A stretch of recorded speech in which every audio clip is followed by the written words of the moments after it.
ನಮಸ್ಕಾರ ಸ್ನೇಹಿತರೆ. ನಾಳೆನೇ 2ನೇ ಶ್ರಾವಣ ಸೋಮವಾರ. ನಿಮ್ಮ ದಿನಚರಿ ಹೀಗಿದ್ದರೆ ಯಾವಾಗಲೂ ಶಿವನ ಅನುಗ್ರಹ ನಿಮ್ಮ ಮೇಲಿರುತ್ತದೆ. ಎಲ್ಲ ದೇವರಿಗೂ ದೇವರು ಆ ಪರಮೇಶ್ವರ. ಶಿವನನ್ನು ಶ್ರದ್ಧಾಭಕ್ತಿಯಿಂದ ಪೂಜಿಸಿದರೆ ಅವರ ಅನುಗ್ರಹ ಖಂಡಿತ ನಮಗೆ ಸಿಗುತ್ತದೆ. ಮುಖ್ಯವಾಗಿ ಈ ಶ್ರಾವಣ ಮಾಸದಲ್ಲಿ ಶಿವನನ್ನು ಪೂಜಿಸಿದರೆ ನೀವು ಬೇಡಿದ ಕೋರಿಕೆಗಳೆಲ್ಲವೂ ಬೇಗನೆ ಈಡೇರಿ ನಿಮ್ಮ ಕುಟುಂಬದ ಮೇಲೆ ಶಿವಾನುಗ್ರಹ ಇರುತ್ತದೆ. ಶ್ರಾವಣ ಸೋಮವಾರಗಳಲ್ಲಿ ಶಿವನನ್ನು ಪೂಜಿಸಿದರೆ ಕೋಟಿ ಜನ್ಮಗಳ ಮಹಾಪುಣ್ಯ ಪ್ರಾಪ್ತಿಯಾಗುತ್ತದೆ. ಹಾಗಾಗಿ ನಾಳೆ 2ನೇ ಶ್ರಾವಣ ಸೋಮವಾರ ಆಗಿರುವುದರಿಂದ ಪ್ರತಿಯೊಬ್ಬರೂ ಶಿವನ ದೇವಾಲಯಕ್ಕೆ ಹೋಗಿ ಶಿವನ ದರ್ಶನ ಪಡೆದುಕೊಳ್ಳಿ. ಯಾಕಂದ್ರೆ ಶ್ರಾವಣ ಸೋಮವಾರಗಳಲ್ಲಿ ಶಿವ ಪಾರ್ವತಿ ಭೂಲೋಕದಲ್ಲಿರುವ ಶಿವನ ದೇವಾಲಯಗಳಲ್ಲಿ ಸಂಚರಿಸುತ್ತಿರುತ್ತಾರೆ. ಇದಲ್ಲದೆ 2ನೇ ಶ್ರಾವಣ ಸೋಮವಾರ ಯಾವ ನಿಯಮಗಳನ್ನು ಆಚರಿಸುವುದರಿಂದ ಶಿವ ಪಾರ್ವತಿಯ ಅನುಗ್ರಹ ಸಿಗುತ್ತದೆ ಎಂದು ಈ ವಿಡಿಯೋದಲ್ಲಿ ತಿಳಿದುಕೊಳ್ಳೋಣ.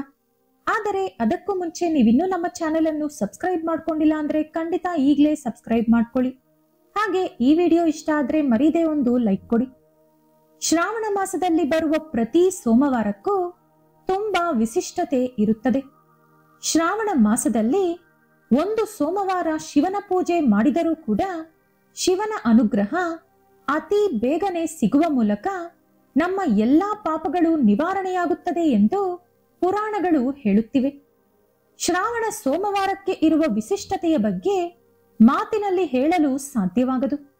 ಏಕೆಂದರೆ ಈ ಶ್ರಾವಣ ಸೋಮವಾರದಂದೇ ಪರಮೇಶ್ವರ ಹಾಲಾಹಲ ಕುಡಿದು ಲೋಕವನ್ನು ಕಾಪಾಡಿ ನೀಲಕಂಠ ಎಂಬ ಹೆಸರು ಪಡೆದುಕೊಂಡರು. ಶ್ರಾವಣ ಸೋಮವಾರದಂದು ಶಿವ ಪಾರ್ವತಿಯರು ಶಿವಾಲಯದಲ್ಲಿ ಸಂಚರಿಸುತ್ತಾ ಭಕ್ತರು ಮಾಡುವ ಪೂಜೆಗಳನ್ನು ನೋಡುತ್ತಾ ಅವರಿಗೆ ಅಷ್ಟೈಶ್ವರ್ಯಗಳನ್ನು ಮತ್ತು ಆಶೀರ್ವಾದವನ್ನು ಕೊಡುತ್ತಾರೆ. ಹಾಗಾಗಿ ಶ್ರಾವಣ ಸೋಮವಾರದಂದು ಮನೆಯಲ್ಲಿ ದೀಪಾರಾಧನೆ ಮಾಡಿಕೊಂಡು ಬಳಿಕ ಶಿವನ ದೇವಾಲಯಕ್ಕೆ ಹೋಗಿ ಶಿವನಿಗೆ ಅಭಿಷೇಕ ಮಾಡಿಸಿದರೆ ಪರಮೇಶ್ವರ ಎಷ್ಟೋ ಸಂತೋಷಿಸಿ ನಿಮಗೆ ಆಶೀರ್ವಾದ ಮಾಡುತ್ತಾರೆ ಎಂದು ಶಿವಪುರಾಣದಲ್ಲಿ ಹೇಳಲಾಗಿದೆ. ನಿಮ್ಮ ಕಷ್ಟಗಳೆಲ್ಲವೂ ಬಗೆಹರಿದು ನೀವು ಬೇಡಿದ ಎಲ್ಲಾ ಕೋರಿಕೆಗಳು ಈಡೇರುವ ದಿನವೇ ಶ್ರಾವಣ ಸೋಮವಾರ. ಹಾಗಾಗಿ ಈ ಶ್ರಾವಣ ಸೋಮವಾರದಂದು ಪ್ರತಿಯೊಬ್ಬರೂ ಬೆಳಗಿನ ಜಾವವೇ ನಿದ್ದೆಯಿಂದ ಎದ್ದು ತಲೆ ಸ್ನಾನ ಮಾಡಿಕೊಂಡು ಮನೆಯೆಲ್ಲ ಕ್ಲೀನ್ ಮಾಡಿಕೊಂಡು ದೇವರ ಮನೆಯಲ್ಲಿ ಇರುವಂತ ಶಿವ ಪಾರ್ವತಿ ಫೋಟೋ ಮುಂದೆ ಹಸು ತುಪ್ಪದಿಂದ ಒಂದು ದೀಪ ಹಚ್ಚಿ ನೈವೇದ್ಯವಾಗಿ ಚಿಕ್ಕ ಬೆಲ್ಲದ ತುಂಡನ್ನು ಸಮರ್ಪಿಸಿ ಬಳಿಕ ಮನೆಯಲ್ಲಿ ಎಂದಿನಂತೆ ದೀಪಾರಾಧನೆ ಮಾಡಿಕೊಳ್ಳಿ. ಅದ್ಭುತವಾದ ಶ್ರಾವಣ ಸೋಮವಾರದಂದು ಪ್ರತಿಯೊಬ್ಬರೂ ಶಿವಾಲಯಕ್ಕೆ ತಪ್ಪದೆ ಹೋಗಬೇಕು. ಶಿವನಿಗೆ ಅಭಿಷೇಕ ಅಂದರೆ ತುಂಬಾ ಇಷ್ಟ. ಹಾಗಾಗಿ ಈ ಶಕ್ತಿಯುತವಾದ ಶ್ರಾವಣ ಸೋಮವಾರದಂದು ಶಿವಲಿಂಗಕ್ಕೆ ಅಭಿಷೇಕ ಮಾಡಿದರೆ ಅಖಂಡ ಕುಬೇರ ರಾಜಯೋಗ ಸಿದ್ಧಿಯಾಗುತ್ತದೆ.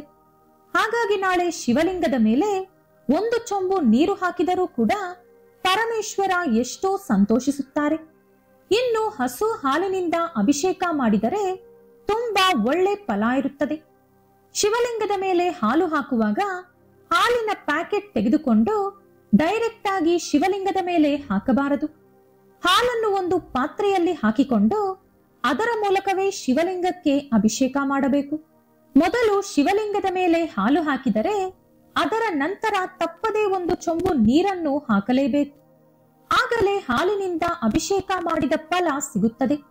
ಶಿವಲಿಂಗದ ಮೇಲೆ ಹಾಲು ಹಾಕಿದ ನಂತರ ನೀರು ಹಾಕದಿದ್ದರೆ ಯಾವ ಪುಣ್ಯ ಫಲ ಕೂಡ ಸಿಗುವುದಿಲ್ಲ. ಅದೇ ರೀತಿ ಹಸು ಹಾಲಿನಲ್ಲಿ ಸ್ವಲ್ಪ ಸಕ್ಕರೆ ಬೆರೆಸಿ ಶಿವಲಿಂಗಕ್ಕೆ ಅಭಿಷೇಕ ಮಾಡಿದರೆ ನಿಮ್ಮ ಮನಸ್ಸಿನಲ್ಲಿರುವಂತ ಕೋರಿಕೆಗಳು ಬೇಗನೆ ಈಡೇರುತ್ತದೆ.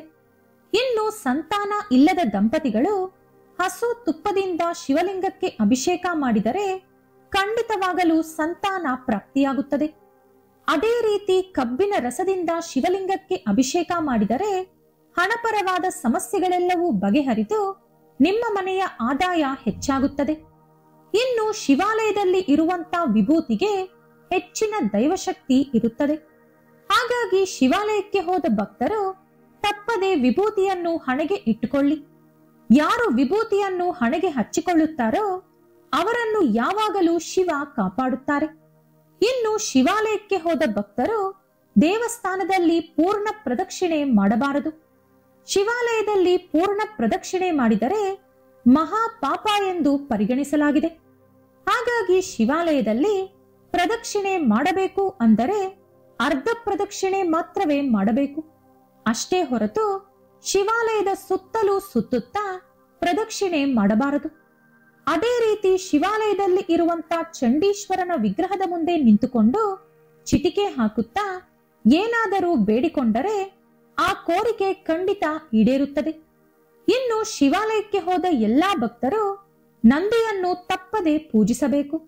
ಮುಖ್ಯವಾಗಿ ಶ್ರಾವಣ ಸೋಮವಾರದಂದು ನಿಮ್ಮ ಕೋರಿಕೆಯನ್ನು ನಂದೀಶ್ವರನ ಕಿವಿಯಲ್ಲಿ ಹೇಳಿದರೆ ನಂದೀಶ್ವರ ನಿಮ್ಮ ಕೋರಿಕೆಯನ್ನು ಶಿವನ ಪಾದಕ್ಕೆ ನೇರವಾಗಿ ತಲುಪಿಸುತ್ತಾರೆ. ನಂದೀಶ್ವರನ ಕಿವಿಯಲ್ಲಿ ನಿಮ್ಮ ಕೋರಿಕೆ ಹೇಳುವುದಕ್ಕೂ ಮುಂಚೆ ನಿಮ್ಮ ಮನೆ ಯಜಮಾನನ ಹೆಸರು, ನಿಮ್ಮ ಹೆಸರು ಮತ್ತು ಗೋತ್ರ ಹೇಳಿದ ನಂತರ ನಿಮ್ಮ ಕೋರಿಕೆ ಹೇಳಬೇಕು. ಅದರ ನಂತರ ನಂದಿಯ ಕೊಂಬುಗಳ ಮಧ್ಯದಿಂದ ಶಿವನ ದರ್ಶನ ಪಡೆಯಬೇಕು. ಈ ರೀತಿ ನಿಮ್ಮ ಕೋರಿಕೆ ನಂದಿಗೆ ಹೇಳಿದರೆ 100% ನಿಮ್ಮ ಕೋರಿಕೆಗಳು ಈಡೇರುತ್ತದೆ. ಶಿವನ ದರ್ಶನ ಮುಗಿಸಿಕೊಂಡ ನಂತರ ದೇವಾಲಯದಲ್ಲಿ ಕುಳಿತುಕೊಂಡು ಓಂ ನಮಃ ಶಿವಾಯ ಎಂದು 108 ಸಲ ಜಪ ಮಾಡಬೇಕು. ಇದರಿಂದ ನಿಮಗೆ ತುಂಬಾನೇ ಒಳ್ಳೆಯದಾಗುತ್ತದೆ. ನಾಳೆ ನೀವು ಏನು ಮಾಡಿದರೂ ಮಾಡದಿದ್ದರೂ ಶಿವಾಲಯಕ್ಕೆ ಹೋಗಿ ಧ್ವಜಸ್ತಂಭದ ಮುಂದೆ ಒಂದು ತುಪ್ಪದ ದೀಪವನ್ನು ಹಚ್ಚಿ ಬನ್ನಿ. ಶಿವಾಲಯದ ಧ್ವಜಸ್ತಂಭದ ಮುಂದೆ ತುಪ್ಪದ ದೀಪ ಹಚ್ಚಿದರೆ 100% ಶಿವಾನುಗ್ರಹ ಸಿಗುತ್ತದೆ. ನಿಮ್ಮ ಮನಸ್ಸಲ್ಲಿ ಯಾವುದಾದರೂ ಬಲವಾದ ಕೋರಿಕೆ ಇದ್ದರೆ ಶಿವಾಲಯದಲ್ಲಿ ಧ್ವಜಸ್ತಂಭದ ಮುಂದೆ ಒಂದು ತುಪ್ಪದ ದೀಪ ಹಚ್ಚಿ ಒಣ ದ್ರಾಕ್ಷಿಗಳನ್ನು ನೈವೇದ್ಯವಾಗಿ ಸಮರ್ಪಿಸಿ ಧ್ವಜಸ್ತಂಭದ ಸುತ್ತಲೂ 5 ಪ್ರದಕ್ಷಿಣೆ ಹಾಕುತ್ತಾ ಓಂ ನಮಃ ಶಿವಾಯ ಎಂಬ ಮಂತ್ರವನ್ನು ಜಪಿಸಬೇಕು. ಇದರಿಂದ ಅತಿ ಶೀಘ್ರದಲ್ಲೇ ನಿಮ್ಮ ಎಲ್ಲಾ ಕೋರಿಕೆಗಳು ಖಂಡಿತ ಈಡೇರುತ್ತದೆ. ಜಾಜಿ ಮಲ್ಲಿಗೆ, ಎಕ್ಕದ ಹೂವು ಹಾಗೂ ಬಿಲ್ವಪತ್ರೆ ಅಂದರೆ ಶಿವನಿಗೆ ತುಂಬಾ ಪ್ರೀತಿ. ಜಾಜಿ ಮಲ್ಲಿಗೆಯಿಂದ ಶಿವನನ್ನು ಪೂಜಿಸಿದರೆ ಬೇಗನೆ ಒಳ್ಳೆ ಮದುವೆ ಸಂಬಂಧ ಕೂಡಿಬರುತ್ತದೆ. ಎಕ್ಕದ ಹೂವಿನಿಂದ ಶಿವನನ್ನು ಪೂಜಿಸಿದರೆ ನಿಮ್ಮ ಕುಟುಂಬದ ಸಮಸ್ಯೆಗಳೆಲ್ಲವೂ ಬಗೆಹರಿಯುತ್ತದೆ. ಇನ್ನು ಬಿಲ್ವಪತ್ರೆಯಿಂದ ಶಿವನನ್ನು ಪೂಜಿಸಿದರೆ ವಿಪರೀತವಾದ ಐಶ್ವರ್ಯ ಒಲಿದು ಬರುತ್ತದೆ. ಈ ಶ್ರಾವಣ ಸೋಮವಾರದಂದು ಮಹಿಳೆಯರು ಉಪವಾಸ ಇದ್ದರೆ ತುಂಬಾ ಒಳ್ಳೆಯದು. ಹಗಲು ಪೂರ್ತಿ ಉಪವಾಸ ಇದ್ದು ಸಂಜೆ ದೀಪಾರಾಧನೆ ಮಾಡಿದ ನಂತರ ಉಪವಾಸ ಬಿಡಬಹುದು. ಶ್ರಾವಣ ಸೋಮವಾರದಂದು ಉಪವಾಸ ಇದ್ದವರಿಗೆ ಜನ್ಮ ಜನ್ಮಗಳ ಅದೃಷ್ಟ ಒಲಿದು ಬರುತ್ತದೆ.